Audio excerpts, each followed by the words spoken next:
자, 오늘 말씀의 제목은요. 참된 예배자를 찾으시는 하나님입니다. 여러분, 제가 계속해서 반복해서 말씀드렸던 진리가 있어요. 하나님께서 우리를 창조하신 목적이 무엇입니까? 누구를 위해 창조하셨죠, 우리를? 우리 자신을 위해 창조했나요? 아니에요. 하나님 본인을 위해 창조했습니다. 특별히 하나님의 뭘 위해 창조했죠? 바로 하나님의 영광을 위해서 우리를 창조하셨어요. 자, 그런데 여러분 생각해 보신 적 있나요? 그럼 우리가 우리 삶을 살아갈 때 하나님께 가장 큰 영광을 돌릴 수 있는 방식은 무엇일까? 자, 저는요.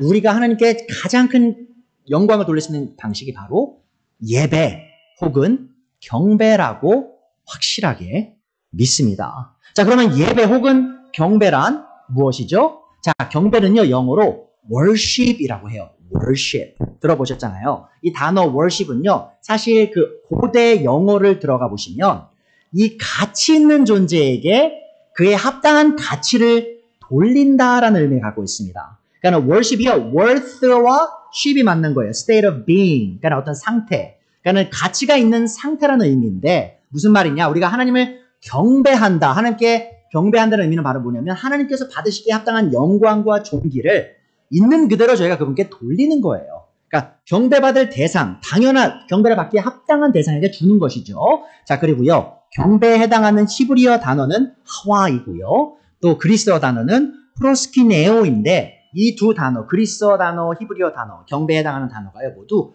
엎드려 절하다라는 의미를 갖고 있습니다. They both mean bow down. 자, 무슨 뜻이냐 이거죠? 바로 경배, 하나님을 경배함은 우리를 하나님 앞에 낮추고요. 그리고 높임받기에 합당한 하나님을 높여드리는 거예요. 자, 그것이 바로 성경이 말하는 경배임을 모두 기억하시기 바랍니다. 자, 영광과 존귀를 받으시기에 합당한 하나님께 영광과 존귀를 올리는 것. 자, 높임을 받기에 합당하신 하나님께 높임을 드리는 것. 그것이 바로 경배라는 거예요. 그러니까는 하나님의 그 영광과 존귀를 받기에 합당하신 분이시죠? 높임을 받기에 합당하신 분이시죠? 합당히 해야 할 것을 하는 것. 그것이 바로 경배임을 기억해 주세요. 자, 그런데 중요한 문제점이 하나 있습니다, 여러분. 수많은 그리스도인들이 사실 하나님의 영광을 위해 창조되었고 하나님의 경배를 위해 구원을 받았는데 수많은 그리스도인들이요. 하나님의 경배와 영광을 위해 살아가고 있지 않습니다. 무슨 말이냐? 많은 그리스도인들의 가장 첫 번째 우선순위, 자신의 삶들의 삶의 가장 큰 첫 번째 우선순위는요. 바로 나 자신의 성공 혹은 나 자신의 즐거움이라는 것이죠. 여러분, 많은 그리스도인들에게 여러분은 왜 삽니까? 라고 물었을 때 저는 좋은 직장을 얻기 위해 살아요. 저는 좋은 가정을 얻기 위해 살아요. 저는 제가 취미생활을 즐기고 빨리 은퇴해서 아주 안정적인 삶을 위해 살아요. 라고 말하는 분들 많이 있을 거예요. 자, 근데 많은 그리스도인들이 이렇게 대답할 수 있을까요? 저는 하나님의 영광을 위해 살아요. 저는 하나님을 경배하기 위해 살아요. 여러분, 스스로를 한번 돌이켜보는 시간이 오늘 되셔야 한다는 겁니다. 여러분, 우리 기독교가 왜 이렇게 부패하고 영적으로 약하고 가치 없는 기독교가 되었을까요? 여러분, 우리 솔직히 이렇게 말하면요. 우리 기독교 너무 형편없잖아요. 우리가 알고 있는 그리스도인들 너무 형편없이 사는 사람들 너무 많잖아요. 왜 그럴까요? 여러분, 근본적인 이유 중에 하나는 바로 이겁니다. 바로 우리가 경배를 위해 창조되었고 경배를 위해 구원받았는데 그 경배를 위한 삶을 살고 있지 않기 때문이에요. 기독교인들이 하나님의 경배를 최우선 순위에 두지 않고 살아가고 있기 때문에 우리의 기독교가 지금 이 형편이 되었음을 기억하셔야 됩니다. 여러분, 우리는 오늘의 말씀을 통해 우리 삶의 최우선 순위가 하나님의 경배하는 것, 하나님을 경배하는 것인지 아니면 우리의 삶의 성공이나 즐거움을 우리가 가장 최우선순위로 두고 있는지를 철저하게 돌이켜보는 시간을 가져야 합니다. 자, 그래서 오늘 말씀의 대지예요. 하나님께서 우리가 자신을 참되게 경배하게 하시려 우리를 창조하시고 구원하셨습니다. 우리의 창조의 목적이 바로 경배이고요. 하나님 경배이고요. 우리의 구원의 목적이 하나님 경배임을 기억해 주세요. 자, 첫 번째 요지입니다. 하나님께서 지금 이 시간, 이 장소에서 우리가 하나님을 경배하기를 바라고 계세요. 자, 요한복음 4장 20절 보시죠. 우리 조상은 그 사마리아 여자가 말하죠. 이 산, 여기서 말하는 산은 바로 그리심산입니다. 그리심산에서 예배를 드렸는데 선생님네 사람들은 예배드려야 할 곳이 예루살렘에 있다고 합니다. 자, 그리심산은요, 사마리아 근처에 있던 한 산이었어요. 이 산도 굉장히 중요한 산이긴 했습니다. 이스라엘 역사에서 제가 좀 더 설명드리겠지만. 자, 그 여자가 말하는 거예요. 우리 사마리아에 있는 이 그리심산에서 하나님을 경배하는데 유대인들은 바로 예루살렘에서 하나님을 경배해야 된다고 말하죠. 예수님 대답합니다. 21절, 여자여 내 말을 믿어라. 너희가 아버지께 이 산, 이 그리심산에서 예배를 드려야 한다거나 혹은 예루살렘에서 예배를 드려야 한다거나 하지 않을 때가 올 것이다. 너희는 너희가 알지 못하는 것을 예배하고 우리는 우리가 아는 분을 예배한다. 구원은 유대 사람에게서 나기 때문이다. 참되게 예배를 드리는 사람들이 영과 진리로 하나님께 예배를 드릴 때가 온다. 자, 그런데 그때가 언제죠? 바로 지금이 그때이다라고 예수님께서 말씀하셨어요. 자, 예수님과 이 사마리아 여인의 대화의 참된 의미를 깨닫기 위해서 우리는 이 구약시대 때 하나님의 백성이 하나님을 경배했던 방식이 어떠했는지 생각해 볼 필요가 있습니다. 자, 과거에는요, 하나님을 경배할 수 있는 시간과 장소가 정해져 있었어요. 그렇죠? 구약시대는요, 내 마음대로 경배할 수 없었어요. 아무 데서나 할 수 없었고요, 아무 시간에 할 수 없었어요. 자, 오직 하나님이 정하신 시간과 장소에서만 하나님을 경배해야 했다는 거죠. 자, 처음에 한 왕국으로 시작했던 이스라엘 왕국은요, 솔로몬 왕의 아들인 르호보암 시절 남왕국 유다와 북왕국 이스라엘로 쪼개지게 됩니다. 그러니까 한국 생각하시면 돼요. 지금 한국에 대한민국 남한이 있고요, 북한이 있죠. 그런 것처럼 이스라엘 한 왕국이 둘로 쪼개지게 되죠. 자, 그런데 예루살렘이 그럼 어디 있었냐? 바로 남왕국의 예루살렘이 있었습니다. 자, 근데 예루살렘에 또 뭐가 있었죠? 바로 성전이 있었어요. 오직 성전에서만 하나님을 경배할 수 있었거든요. 그럼 생각해 보세요. 북이스라엘 왕국에 살던 사람들이 하나님을 경배하기 위해 어디로 가야 되죠? 예루살렘으로 가야 돼요. 그러면 자기 왕국이 아닌 다른 왕국으로 가야 되잖아요. 자, 그래서 북왕국의 왕들이요, 고민에 빠진 거예요. 우리 백성들이 남왕국에 가게 되면 남왕국에 투항하게 되면 어떡하지? 고민을 한 거죠. 자, 그래서 이 여로보암이라는 북왕국의 첫 번째 왕이 한 일이 뭐냐? 바로 보시면, 지도에 보시면 맨 위에 보면 단이라고 나오죠. 땡. 자, 그 단이라는 곳과요, 베델이라는 장소, 베델을 보시면,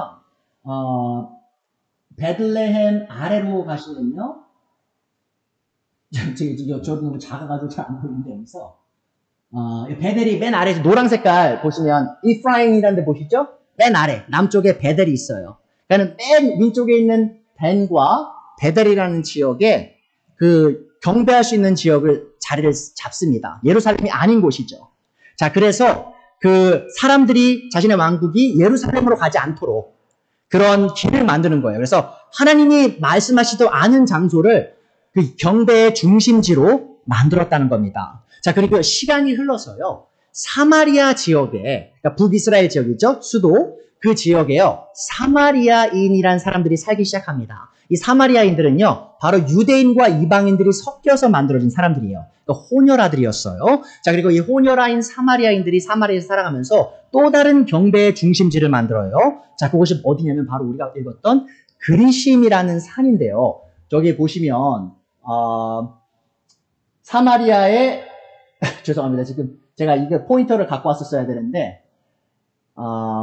마운트 이볼, 저기 사마리아 보이시나요? 므낫세라는 지역에 사마리아가 있고요. 그 아래 마운트 이벌이 있고 마운트 게라짐이 있잖아요. 저 게라짐이 바로 그리심입니다.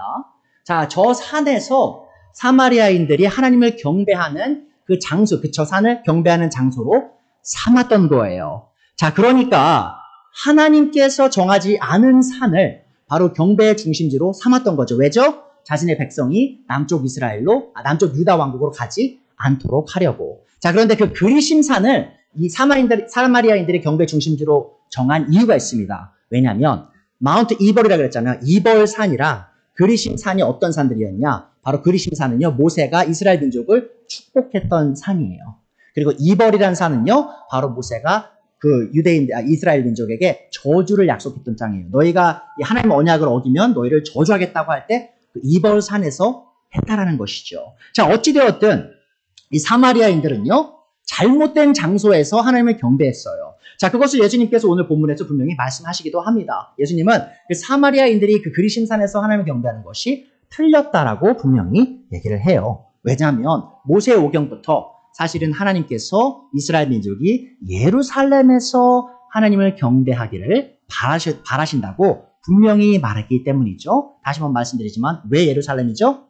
바로 예루살렘에 성전이 있었기 때문입니다. 자, 그래서 예루살렘이 바로 하나님을 경배하는 그 중심지가 된 거죠. 자, 근데 오늘의 본문이 놀라운 이유가 있어요. 뭐냐면 예수님께서 단순히 그 그리심산만 잘못된 장소라고 얘기하시는 게 아니라 바로 예루살렘 그 성전 또한 예배의 중심지가 아닐 날이 다가오고 있다라고 말씀하셨기 때문이에요. 엄청난 놀라운 것을 계시한 겁니다. 자, 21절에 예수님께서 말씀하셨잖아요. 이렇게 말씀하셨죠. 내 말을 믿어라. 너희가 아버지께 그 산에서 예배드려야 한다거나 예루살렘에서 예배를 드려야 한다거나 하지 않을 때가 올 것이다 라고 지금 말씀하셨다는 겁니다. 자, 그러하기에 우리 모두가 기억해야 되는 건 뭐냐면 바로 이 유대인들에게는 신성 모독과 같은 이 말이에요. 왜냐면 유대인들은 어떻게 생각하죠? 성전에서만 하나님을 경배해야 되는데 무슨 소리야 라고 말할 이 말을 예수님께서 하셨는데, 자, 그럼 그것이 뭘 의미하는 것이냐?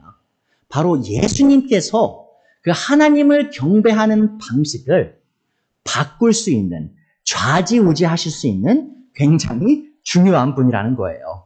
그러니까 예수님의 그 초림과 함께 하나님을 경배하는 방식이 완전히 바뀌게 되었다는 겁니다. 자, 그래서요, 예수님으로 인해 우리는 지금 이 시간, 이 장소에서 하나님을 경배하게 될 수 있게 되었음을 기억해 주세요. 그러니까 그리심산도 아니고요, 예루살렘 산도 아니고요, 성전도 아니고 23절이죠. 참되게 예배를 드리는 사람들이 영과 진리로 아버지께 예배를 드릴 때가 온다.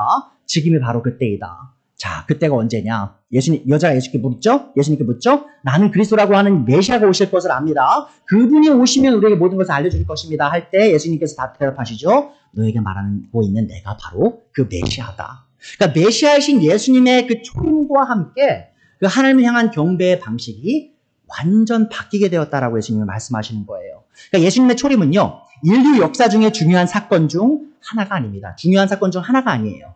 예수님의 초림은요, 여러분, 현재까지 인류의 역사에서 일어났던 일들 중에요, 가장 중요한 역사적 사실이에요. 자, 왜 가장 중요하죠? 바로 신약 시대가 시작된 거죠. 구약 시대가 끝나고요, 예수님 초림과 함께 신약 시대가 시작됐고요. 더 나아가서 여러분, 바로 우리가 하나님을 경배하는 방식까지 예수님의 초림과 함께 바뀌었다는 거예요. 자, 구약 시대에 태어났다면 우리가 만약에 어떻게 하나님을 경배해야 되죠? 예루살렘으로 날아가야 돼요. 성전으로 가야 돼요. 그냥 성전만 가면 안 되죠? 희생물을 대동해야 돼요. 또 제사장을 통해서 경배를 드려야 돼요. 아주 많은 절차가 있고요. 많은 그런 장소를 맞춰야 되고 시간을 맞춰야 된다는 거죠. 하지만 이런 모든 것들이 예수님의 초림과 함께 완전 바뀌게 됩니다. 자, 예수님께서 22절에서 구원은 유대 사람에게서 나기 때문에 라고 말씀하셨는데 그 말은 무슨 뜻이냐? 바로 이겁니다. 유다 지파를 통해서 메시아이신 그리스도께서 오실 것이기 때문이에요. 그래서 구원은 유대인에게 오는 거예요. 왜죠? 예수님이 바로 유다 지파에서 오셨기 때문이죠. 그리고 유다 지파의 메시아이신 예수님이 바로 구원자로서 오신 거고요. 세상의 구원자. 그리고 이 구원자를 통해 우리는 이제 언제 어디서나 하나님을 경배할 수 있게 되는 겁니다. 여러분, 이 사마리아 여인이요, 예수님이 메시아이신 걸 알고요, 자기 동네로 돌아가서요, 수많은 사마리아인들을 예수님께 끌고 와요. 그리고 그 사람들도요, 예수님을 믿게 돼요. 자, 근데 그들이 이렇게 말합니다. 요한복음 4장 42절에 예수님을 믿은 사마리아인들이 그 여자한테 이렇게 말해요. 우리가 믿은 것은 이제 당신의 말 때문만 아니요, 우리가 그 말씀을 직접 들어보고 이분이 참으로 세상의 구원자이심을 알았기 때문이요 라고 말을 해요. 그러니까 무슨 말이냐? 예수님이 이 땅에 구원자로 오신 거죠. 자, 바로 이 세상의 구원자이신 예수님께서 죄인인 우리를 구원하시기 위해 오셨는데 그 목적이요, 단순히 우리를 지옥에서 건질 뿐만 아니라 바로 우리가 하나님을 참되게 경배할 수 있는 길을 여시고자 오셨다는 거예요. 그러니까 다시 한번 말씀드릴게요, 여러분. 예수님의 초림이 어떤 걸 이루었냐? 바로 우리의 경배 방식이 바뀌게 됐는데 죄인인 우리가 구원을 받을 뿐만 아니라 바로 하나님을 참되게 경배할 수 있는 길을 열고자 그 일을 이루셨다는 겁니다. 이제 메시아이신 예수님의 구원을 통해 우리는 더 이상 시간과 장소에 얽매이지 않고 하나님을 경배할 수 있는 자유를 얻게 된 겁니다. 자, 우리가 지금 이 시간, 이 장소에서 하나님께 드리는 예배가 헛된 것이 아님을 확신할 수 있는 이유는 예수님께서 우리가 지금 이 시간, 이 장소에서 하나님을 참되게 경배할 수 있는 길을 여셨기 때문이에요. 여러분, 잘 생각해 보세요. 지금 이 시간 예수님이 여기 서 계신다면 다른 거 생각하시겠어요? 하나님이 여기 지금 계시다면 우리 눈으로 보이게 딴 생각 하시겠냐고요? 안 하죠. 집중하실 거 아니에요. 지금 그 일을 이루신 거예요, 여러분. 예수님이 지금 우리 안에 계세요. 우리 앞에 계십니다. 우리 마음에 계시고요. 우리와 함께 계신 거예요. 그래서 우리가 예수님을 통해 어딘지 어디서든 하나님을 경배할 수 있는 길이 열렸고요. 바로 이 시간, 이 캐리사랑교회 이 건물 안에서 우리가 하나님을 경배할 수 있는 길이 열렸다는 겁니다. 자, 과거의 구약시대에는 하나님을 경배하기 위해 수많은 과정이 필요했었죠. 그러나 예수님의 초림과 함께 하나님께서는 자신의 경배자에게 단 2가지만을 요구하십니다. 뭘 요구하시죠? 어떻게 경배하라고 요구하시죠? 하나님을 경배하고자 하는 사람은 반드시 하나님을 영과 진리로 경배해야 합니다. 자, 그것이 바로 두 번째 요지예요. 하나님께서 우리에게 영과 진리로 경배 받으시기를 바라세요. 23절 다시 보죠.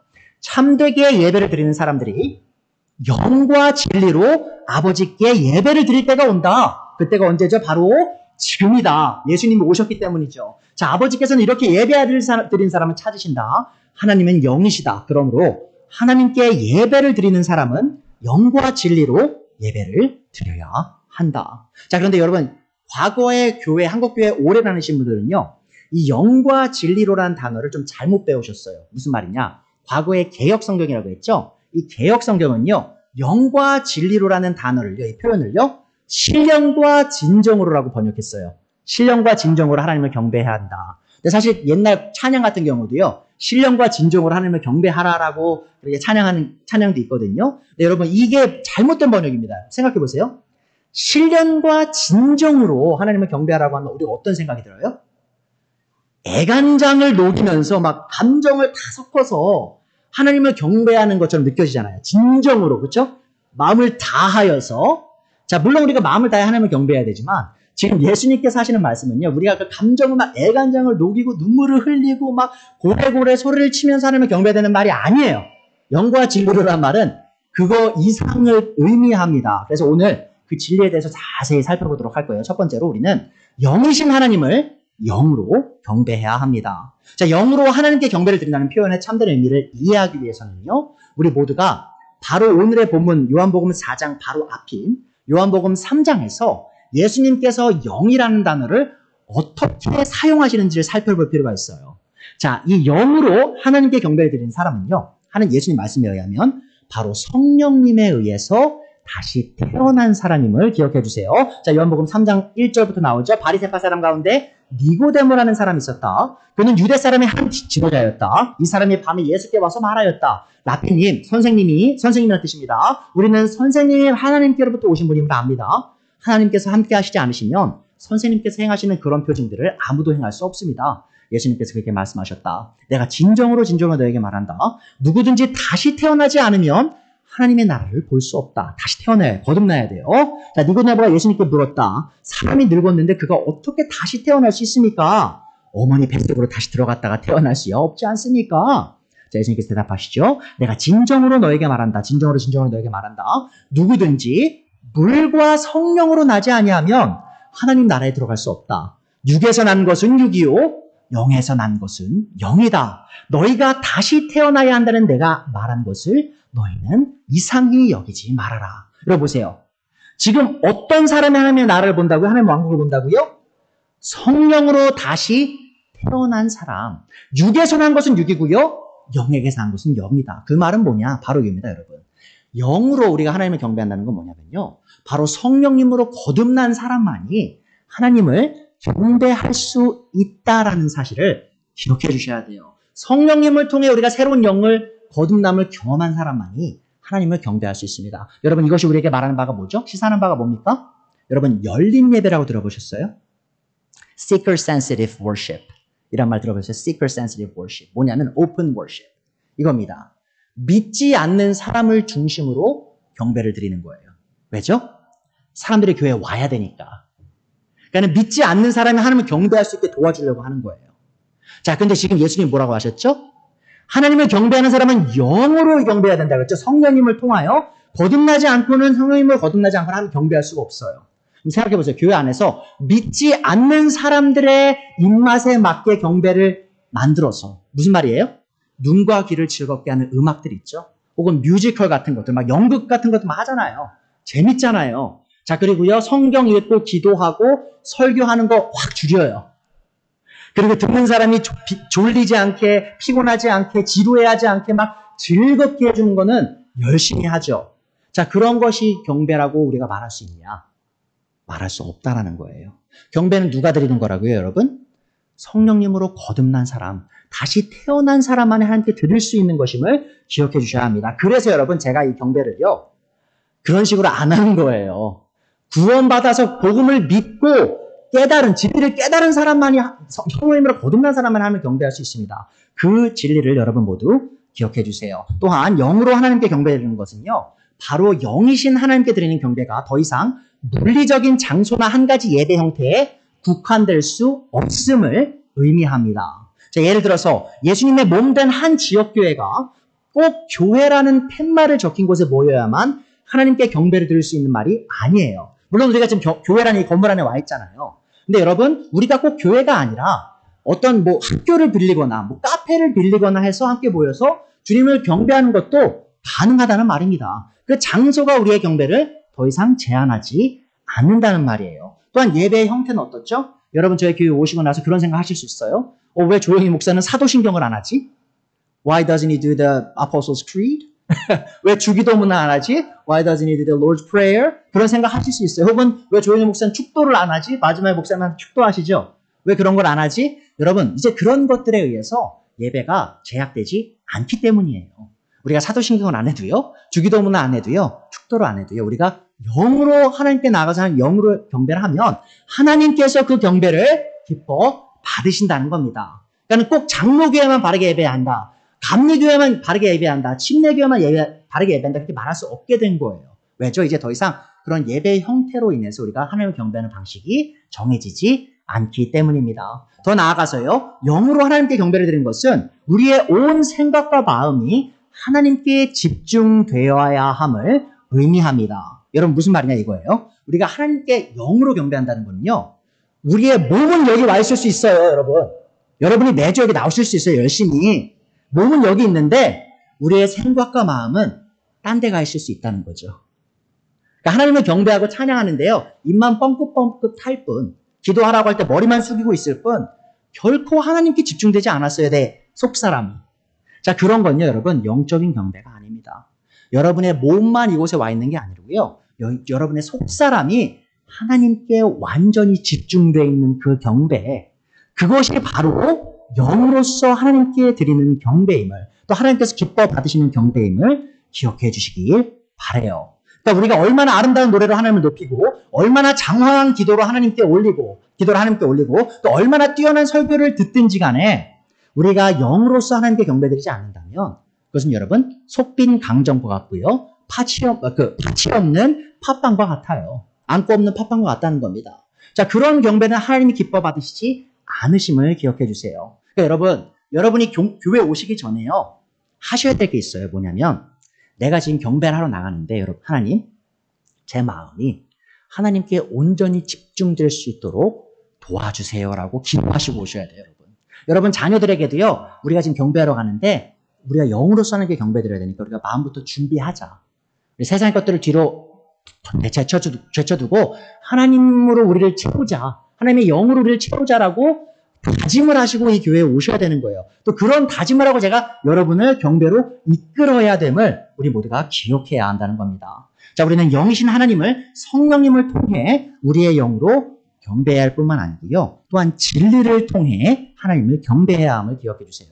자, 우리는 진리이신 하나님을요, 진리로 경배해야 합니다. 자, 우리가 하나님을 진리를 통해 경배해야 하는 이유는 하나님께서 진리의 하나님이시기 때문입니다. 자, 하나님을 경배하기 위해 우리가 성령님을 의지하여 하나님께 나아가야 하는 것과 같이 우리는 하나님께서 우리에게 주신 진리를 통해 하나님께 나아가야 합니다. 자, 흥미롭게도요, 성령님에 대해서 예수님께서는 요한복음 14장에서 이렇게 말씀하세요. 자, 요한복음 14장 16절에 보시면 예수님 말씀하십니다. 내가 아버지께 구하겠다. 그리하면 아버지께서 다른 보혜사를 너희에게 보내셔서 영원히 너희와 함께 계시게 할 것이다. 여기서 말하는 보혜사는 한국말로 쉽게 말씀드리면 돕는 자란 뜻이에요. 돕는 자, 혹은 변호사라고 보셔도 돼요. 변호사.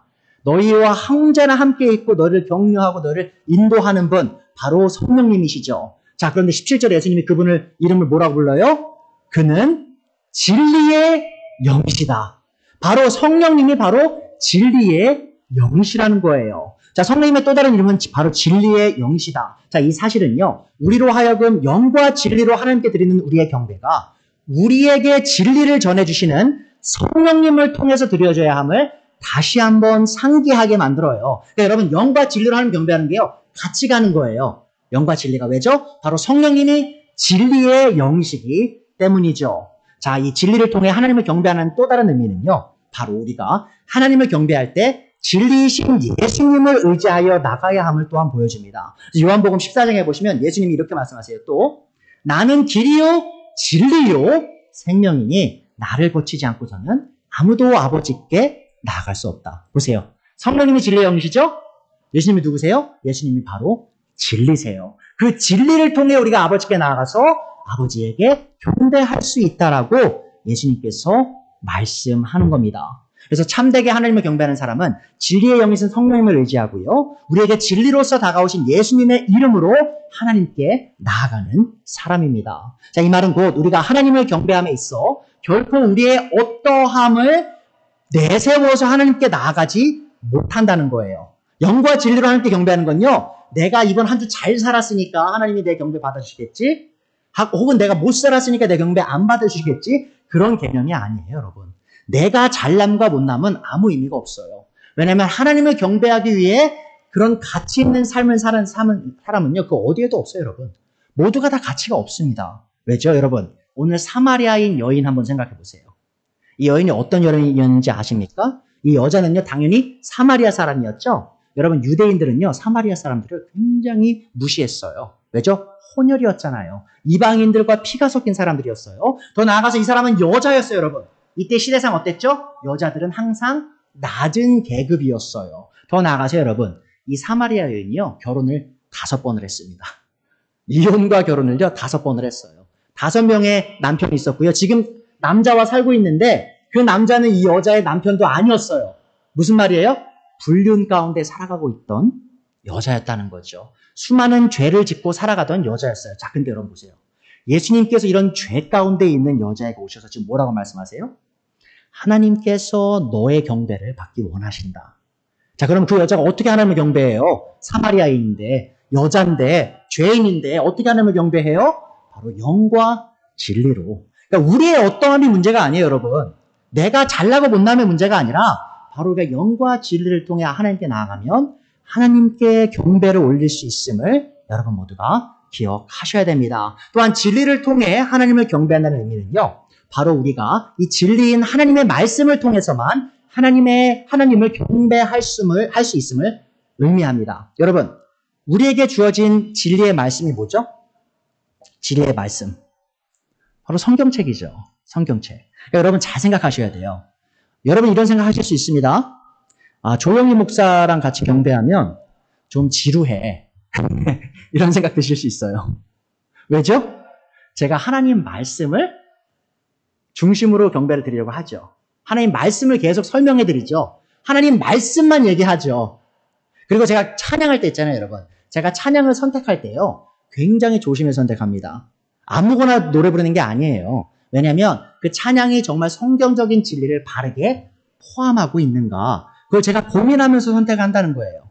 여러분, 나는 예배자입니다라는 찬양 아십니까? 나는 예배자입니다.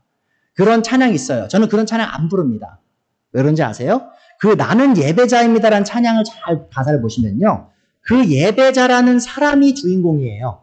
하나님이 주인공이 아니라 자기가 하나님을 예배하는 사람임을 자랑하는 곡이에요.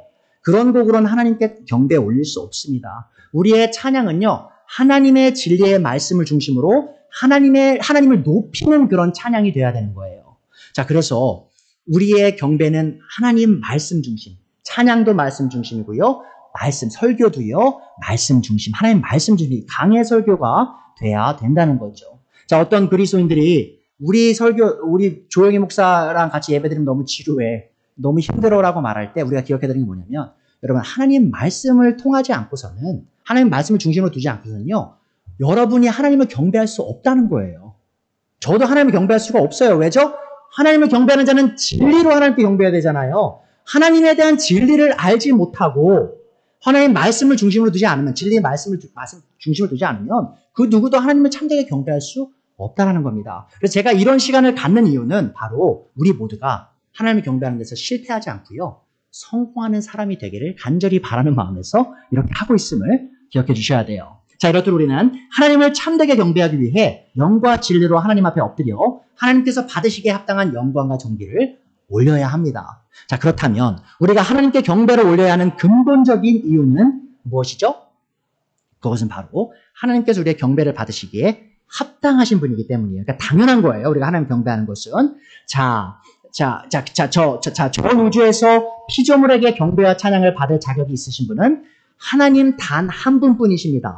자, 그리고 하나님 본인께서도 그런 자신을 경배할 사람을 찾고 계심을 기억해 주세요. 자, 오늘 마지막 요지입니다. 하나님께서 영과 진리로 자신을 경배할 사람들을 찾고 계세요. 자, 23절 마지막에 나오죠. 지금이 바로 그때예요. 언제죠? 바로 영과 진리로 하나님을 경배할 때인데 아버지께서는 이렇게 경배를 드리는 사람들을 현재 찾고 계신다라고 말씀하세요. 자, 예수님께서는 23절을 통해 우리에게 엄청난 진리를 계시하고 계십니다.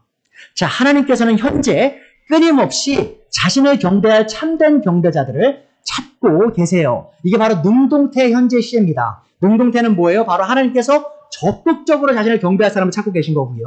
현재 시제라는 건 뭐죠? 하나님께서 멈추지 않고 끊임없이 자신을 경배할 사람을 찾고 계시다는 거예요. 여러분이 이 진리를 바르게 이해하고 믿으실 수 있으면요, 하나님을 경배하는 여러분의 관점은 완전히 뒤바뀌게 될 겁니다. 자, 우리의 창조의 목적은요, 처음에 하나님의 경배라고 이미 말씀드렸죠. 자, 이 진리는 성경에서 반복돼서 계시된 말씀이에요. 이사야서 43장 7절 나오죠. 나의 이름을 부른 나의 백성, 나의 영광을 돌리라고 창조한 사람들, 내가 빚어 만든 사람들을 모두 오게 하여라 하고 말하였다. 왜 창조하셨다고요? 자신의 영광을 위하여. 시편 86편 9절. 주님께서 지으신 문 나라가 모두 와서 주님께 경배하며 주님의 이름을 영광을 돌립니다. 자, 왜 창조하셨어요? 이 나라들을 하나님의 영광을 위하여. 로마서 11장 36절이죠. 만물이 그에게서 나고 하나님께서 나고 그로 말미암아 있고 누굴 위해 있어요?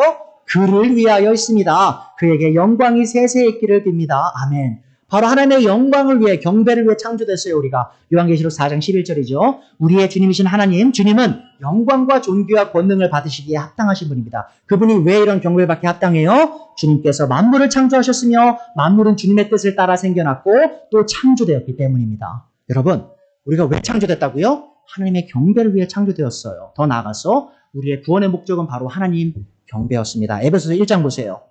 하나님께서 4절이죠. 하나님은 세상 창조 전에 그리스도 안에서 우리를 택하시고 사랑해 주셔서 하나님 앞에서 거룩하고 흠이 없는 사람이 되게 하셨습니다. 하나님은 하나님의 기뻐하시는 뜻에 따라 예수 그리스도를 통하여 우리를 하나님의 자녀로 삼으시기로 예정하신 것입니다. 자, 예수님을 통해 우리를 선택하시고 우리를 구원하셨어요. 자신의 자녀로 만드셨어요. 그 목적이 6절에 나오죠. 그래서 하나님의 사랑하시는 아들 안에서, 예수님 안에서 우리에게 거저 주신 하나님의 영광스러운 은혜를 찬미하게 하셨습니다. 여러분, 하나님은 찬양하게 하려고 우리를 구원하신 거예요. 자, 고린도후서 4장 14절 15절 나오죠. 주 예수를 살리신 분이 예수와 함께 우리도 살리시고 여러분과 함께 세워주시라는 것을 우리는 알고 있습니다. 이 모든 일은 다 여러분을 위한 것입니다. 자, 예수님을 통해 우리를 살리셨어요. 구원하셨죠. 자, 그 목적이 뭐예요? 그리하여 하나님의 은혜가 점점 더 많은 사람에게 퍼져서 감사하는 마음이 넘치게 하고 하나님께 영광을 돌리게 하려는 것입니다. 여러분, 우리의 구원의 목적은요, 단순히 이렇게 지옥에서 건져지는 게 아니에요, 여러분. 바로 하나님을 경배하게 하시려고 우리를 구원하신 겁니다. 더 나아가서 여러분, 우리의 전도의 목적은요, 하나님의 경배임을 기억해 주세요. 여러분, 왜 복음 전하셔야 됩니까? 당연히 사람들이 복음 안 믿으면 지옥 가니까요. 그렇죠? 지옥에서 건져줘야죠. 물론 그 이유, 틀린 이유 아니에요. 근데 여러분, 우리가 복음을 전해야 되는 궁극적 목적은요, 단순히 죄인이 지옥 가지 않게 하기 위함만이 아닙니다. 우리의 궁극적인 목적, 우리의 전도의 궁극적 목적은요, 바로 그 죄인을 건져서 그 죄인을 하나님을 경배하는 사람으로 만들기 위함이에요. 자, 우리가 복음을 전해 혼들을 지옥에서 건져야 될 가장 큰 목적은 바로 그들이 우리와 함께 하나님을 경배하는 경배자가 되게 하려 함입니다. 자, 이것이 하나님께서 우리를 창조하신 목적이고 구원하신 목적이에요. 자, 그러하기에 우리의 전도의 동기는 하나님의 경배가 되어야 합니다. 여러분, 제가 이 캐리사랑교회 왜 시작했는지 아세요? 제가 그냥 복음만 전하면 되잖아요. 그죠? 나가서 사람들한테 복음 전하고 사람 구원 받게 하면 되잖아요. 뭐하러 교회를 세워요? 그 이유가 바로 이겁니다. 교회를 세워야 제가 전도를 해서 복음을 믿으시고 오셔서 함께 경배할 거 아니에요, 하나님을. 그쵸? 교회의 목적이 바로 그거예요, 여러분. 제 전도의 목적이 바로 그겁니다. 제가 사람들에게 복음을 전할 때요. 제가 단순히 이 사람 천국 가게 해야지, 지옥에서 건져줘야지 그 생각만 하는 게 아니고요.